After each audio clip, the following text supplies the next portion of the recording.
ఓం నమ శివాయ.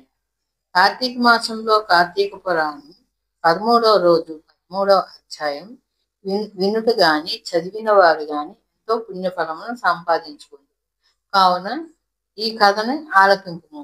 13వ అధ్యాయం కన్యాదాన ఫలము. ఓ జనక చక్రవర్తి, కార్తీక మాసంలో ఇంకనూ విధిగా చేయవలసిన ధర్మములు చాలా ఉన్నవి. వాటిని వివరించదను, సావధానుడివే ఆలకింపుము.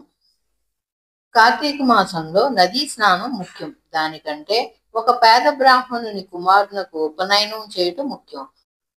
ఒకవేళ ఉపనయనమునకు అగు ఖర్చు అంతయు భరింపశక్యము కానప్పుడు మంత్రాక్షతులు, దక్షిణ తాంబూలాది సంభావనములతో తృప్తిపరిచినను ఫలము కలుగును.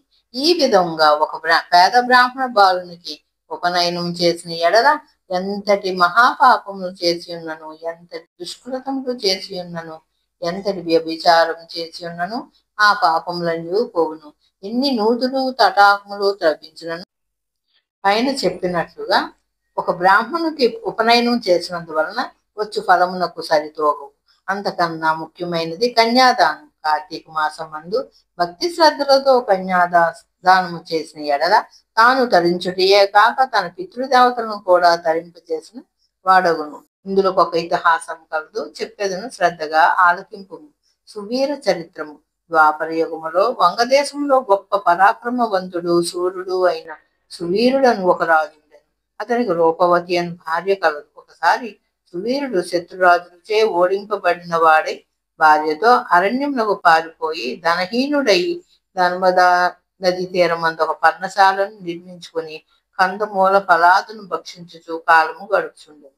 కొన్ని రోజులకు అతని భార్య ఒక బాలికను కనెను. ఆ బిడ్డను అతిగా ఆరాపంతో పెంచుచుండెను. క్షత్రియ వంశమందు జన్మించిన ఆ బాలికకు ఆహారాది సదుపాయములు సరిగా లేకపోయినప్పటికీ శుక్లపక్ష చంద్రుని వలె దినదినాభివృద్ధి పొందును. అతి గారాభంతో పెరుగుచుండెను. ఆమె చూసిన వారులకు కనులు పండువుగా ముద్దులగు మాటలతో చాలా ముచ్చటగా ఉండెను. దినములు గడిచిన కొలది బాలికకు నిండు యౌవన దశ వచ్చెను. ఒక దినము వానప్రస్థుని కుమారుడు ఆ బాలికను గాంచి ఆమె అందచందములకు పరవశుడై ఆ బాలికను తనకిచ్చి పెళ్లి చేయమని ఆ రాజును కోరింది.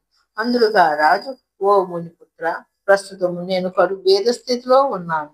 అష్ట దరిద్రములు అనుభవించుచున్నాను. మా కష్టములు తొలగుటకు గాను నాకు కొంత ధనం ఇచ్చిన ఎడల నా కుమార్తెనిచ్చి పెళ్లి చేతులని చెప్పగా తన చేతిలో రాగి పైసేను లేకపోవచ్చే బాలికపై ఉన్న మక్కువతో ఆ మునికుమారుడు నర్మదా తీరమున కుబేరును గురించి ఘోర తపమాచరించి కుబేరుని మెప్పించి ధనపాత్ర సంపాదించను. రాజు ఆ పాత్రను పుచ్చుకుని సంతోషించి తన కుమార్తెను మునికుమారునికిచ్చి పెళ్లి చేసి నూతన దంపతులనిద్దరిని అత్తవారికి పంపారు.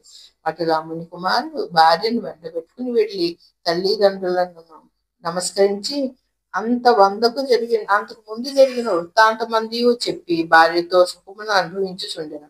సువీరుడు మునికుమారుడికి ఇచ్చిన ధనపాత్రను తీసుకుని స్వేచ్ఛగా ఖర్చు పెట్టుచు భార్యతో సుఖంగా ఉండెను. అటులో కొంతకాలం జరిగిన తర్వాత ఆ రాజు భార్యామణి మరొక బాలికను కనెను. ఆ బిడ్డకు కూడా యుక్త వయసు రాగానే మరలా ఎవరికైనా ధనమున కమ్ము వచ్చిన ఆశతో ఎదురు చూచుచుండెను.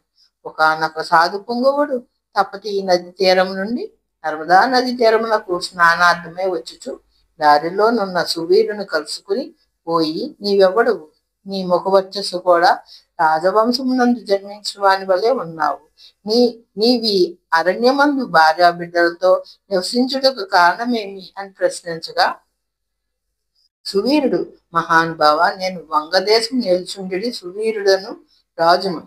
నా రాజ్యమును శత్రువులు ఆక్రమించుడిచే భార్య సమేతంగా ఈ అడవిలో నివసించుచున్నాను. దరిద్రము కంటే కష్టమేదియును లేదు, పుత్ర శోకము కంటే గొప్ప దుఃఖము లేదు. అట్లనే భార్యా వియోగము కంటే గొప్ప సంతాపం మరొకరు లేదు. అందుచే రాజ్యభ్రష్టుడనై అందున ఈ కారడవిలోనే సకుటుంబంగా బ్రతుకుచున్నాను. నాకు ఇద్దరు కుమార్తెలు. అందు మొదటి కుమార్తెను ఒక మునిపుత్రునికి ఇచ్చి వాని వద్ద కొంత ధనం పుచ్చుకోండి.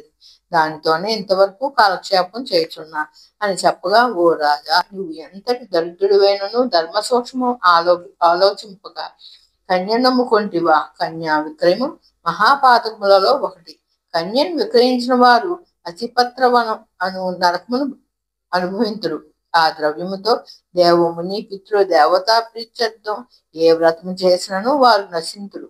అదియునుగానక కన్యా విక్రయం చేసిన వారికి పితృదేవతల పుత్ర సంతతి కలగకుండా శపింతురు. అట్లనే కన్యను ధనమిచ్చుకుని పెంటాడిన వారు చేయు గృహస్థ ధర్మములు వ్యర్థమగుడియే కాక అతను మహానరకం అనిపించును. కన్యా విక్రయం చేసిన వారికి ఎట్టి ప్రాయశ్చితమో లేదని పెద్దలు వక్కాణించుటయే ఉన్నారు.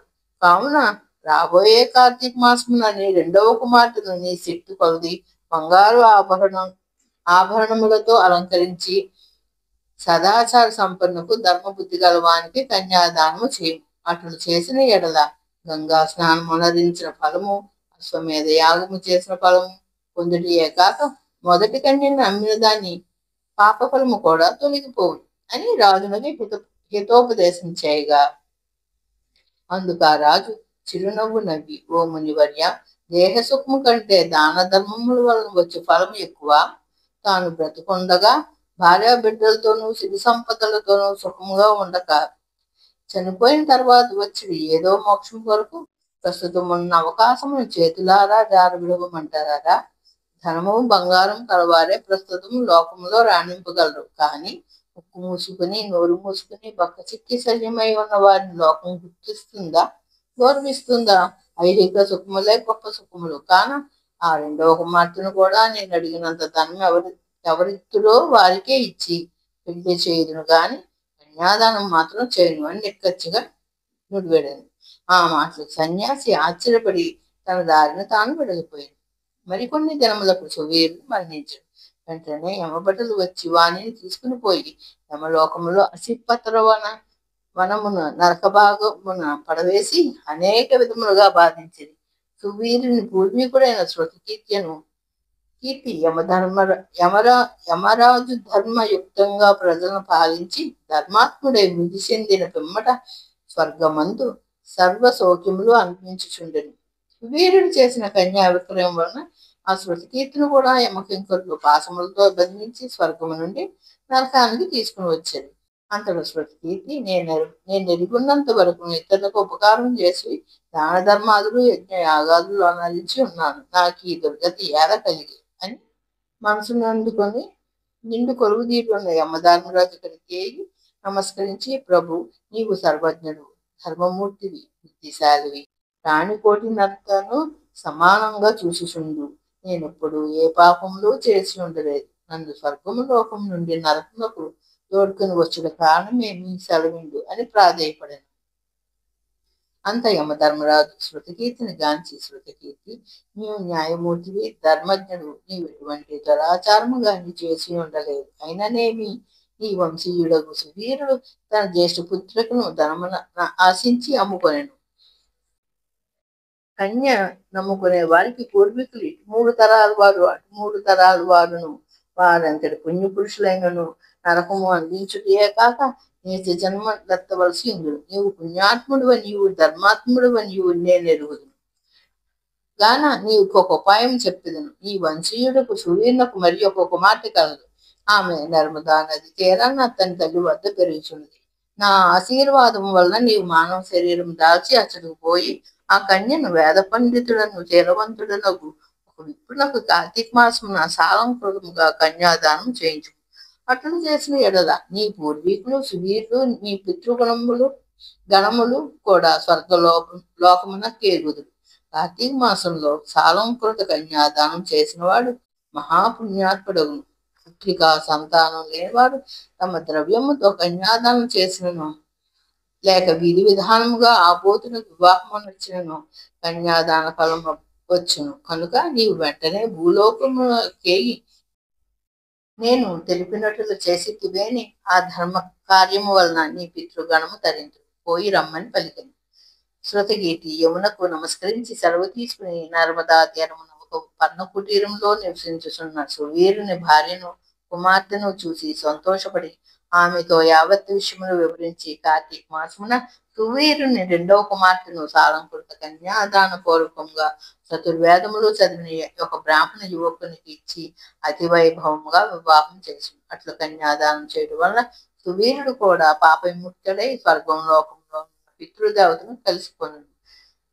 కన్యాదానం వలన మహాపాపం కూడా నాశనమగును. వివాహ విషయంలో వారికి మాట సహాయం చేసినను పుణ్యం కలుగు.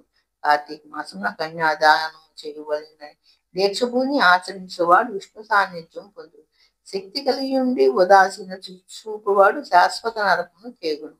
ఇట్లు స్కాంద పురాణ అంతర్గత వశిష్ఠ ప్రోక్త కార్తీక మహత్యం అందరి త్రయోదశాధ్యాయం 13వ రోజు పారాయణం సమాప్తం.